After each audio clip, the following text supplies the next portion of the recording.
नमस्कार। आज हम अतीत में दबे पांव जो कि ओम थानवी के द्वारा रचित एक यात्रा वृतांत है उसका अध्ययन करेंगे।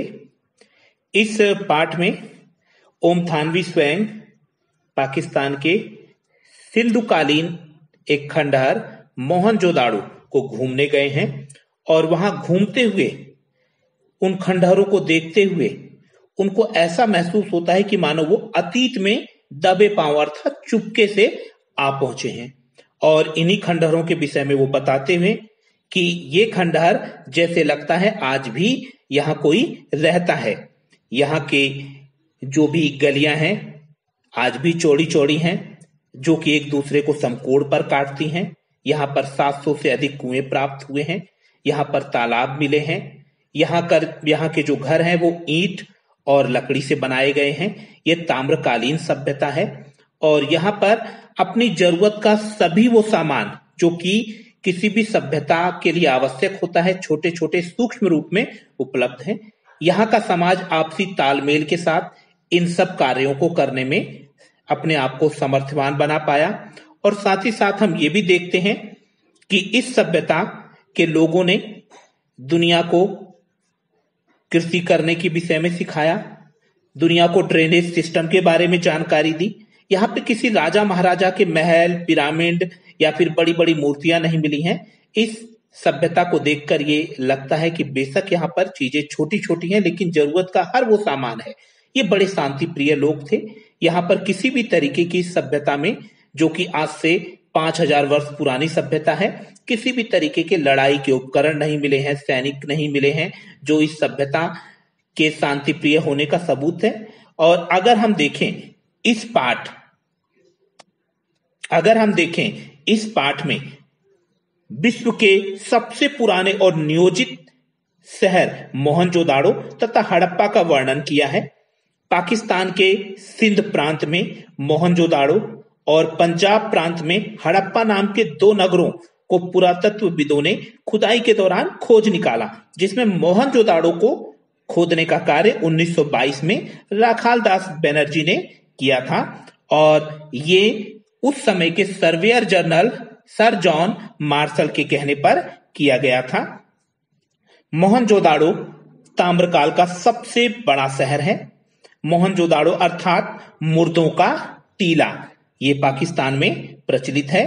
मोहनजोदाड़ो का अर्थ मुर्दों का टीला। यह नगर मानव निर्मित छोटे छोटे टीलों पर बना था। मोहनजोदाड़ो में प्राचीन और बड़ा बौद्ध स्तूप भी है, लेकिन यह स्तूप मोहनजोदाड़ो जो नगर है वो उससे काफी बाद में बनाया गया, क्योंकि ये कनिष्क कालीन बौद्ध स्तूप है और इसी को खोदने के लिए राखाल दास बनर्जी यहाँ आए थे। और जब इस स्तूप को खोदा तो नीचे 5000 वर्ष पुराना मोहनजोदाड़ो का नगर उन्हें प्राप्त हुआ। इसकी नगर योजना अद्वितीय है। लेखक ने खंडहर हो चुके टीलों को देखा, स्नानागार को देखा, मृदभांड यानी बर्तनों को देखा, कुओं को देखा, तालाबों को देखा, मकानों व मार्गों का उल्लेख उन्होंने स्वयं देखकर किया है। एक तरीके से रिपोर्टिंग की इस पूरे के पूरे जगह की, जिसमें शहर की सुंदर नियोजन व्यवस्था का पता चलता है। बस्ती में घरों के दरवाजे मुख्य सड़क की ओर नहीं खुलते हैं बल्कि ये पिछली सड़क पर खुलते हैं, जो इस बात का परिचायक है कि उस समय में भी लोग कितने समझदार थे कि मुख्य सड़क पर अगर दरवाजा खुलेगा तो एक्सीडेंट वगैरह ना हो जाए, क्योंकि उस समय मुख्य सड़क पर बैलगाड़ियां चला करती थी। हर घर में जल निकासी की उत्तम व्यवस्था हमें देखने को मिलती है। यहाँ सभी नालियां ढकी हुई हैं। स्वास्थ्य सफाई का पूरा ख्याल रखा गया है। यहाँ पक्की ईंटों का प्रयोग भी किया गया है। नगर में 40 फुट लंबा और 25 फुट चौड़ा एक महाकुंड भी है, जो कि ये माना जाता है कि किसी विशेष अनुष्ठानिक कार्य के लिए था। इसकी दीवारें और तल पक्की ईंटों से बने हुए हैं। कुंड के पास 8 स्नानगार हैं, अर्थात जो कि कुंड में नहाने के पश्चात कपड़े लत्ते बदलने के कार्य आते होंगे। कुंड के बाहर अशुद्ध पानी को ना आने देने का भी ध्यान रखा गया है। कुंड में पानी की व्यवस्था के लिए कुआं भी है। एक विशाल कोठार भी यहाँ से प्राप्त हुआ है जिसमें अनाज रखा जाता था। उन्नत खेती के भी यहाँ निशान हमें देखने को मिलते हैं। यहाँ पर हमें कपास, गेहूं, जौ, सरसों, बाजरा आदि के प्रमाण मिलते हैं। दुनिया का जो सबसे प्राचीन कपड़ा है दूसरे नंबर का वो हमें यहीं पर मिला है। नंबर 1 जो सबसे प्राचीन कपड़ा हमें प्राप्त होता है वो है जॉर्डन में, हमें प्राप्त हुआ खुदाई के दौरान। और दूसरे नंबर का सबसे प्राचीन कपड़ा हमें यही मोहनजोदाड़ो से ही प्राप्त होता है। सिंधु घाटी सभ्यता में ना तो भव्य राजमहल हमें मिले हैं, ना ही हमें यहाँ भव्य मंदिर मिले हैं। यहाँ पर हमें एक राजा के सर पर रखा जाने वाला मुकुट भी मिला है जो बहुत छोटा है, जो कि हमें ये बताता है कि यहाँ किसी भी तरह की भव्यता या दिखावे का कार्य नहीं किया गया।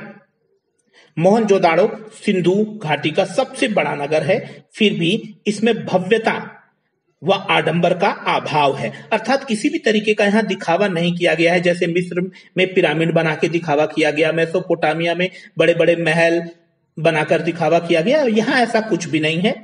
उस समय के लोगों ने कला और सुरुचि को ही यहाँ महत्व दिया है, अर्थात जरूरत के जो भी वस्तुएं हैं वो सूक्ष्म रूप में छोटी छोटी यहाँ पर लोगों ने बनाई। नगर नियोजन, धातु एवं पत्थर की मूर्तियां, मृदभांड, उन पर चित्रित मानव और अन्य आकृतियां, मोहरे, उन पर बारीकी से की गई चित्रकारी, ये सब यहाँ की बहुत ही महत्वपूर्ण देन है। एक पुरातत्ववेता के मुताबिक सिंधु सभ्यता की खूबी उसका सौंदर्य बोध है, अर्थात उसकी सुंदरता है जो कि उसकी छोटी छोटी वस्तुओं में दिखाई देती है, जो कि यहाँ के समाज के द्वारा निर्मित की गई है। और ये किसी राजा यानी राज पोषित नहीं है, और ये किसी धर्म अर्थात धर्म ने नहीं बनाई है, अर्थात ये धर्म पोषित ना होकर समाज पोषित है। इस तरीके से इस पूरे पाठ को पढ़कर हमें इतिहास के उन अनछुए पहलुओं को जान पाते हैं जो कि मोहनजोदाड़ो सिंधु सभ्यता का एक नगर है, उससे हम अच्छे से परिचित हो पाते हैं।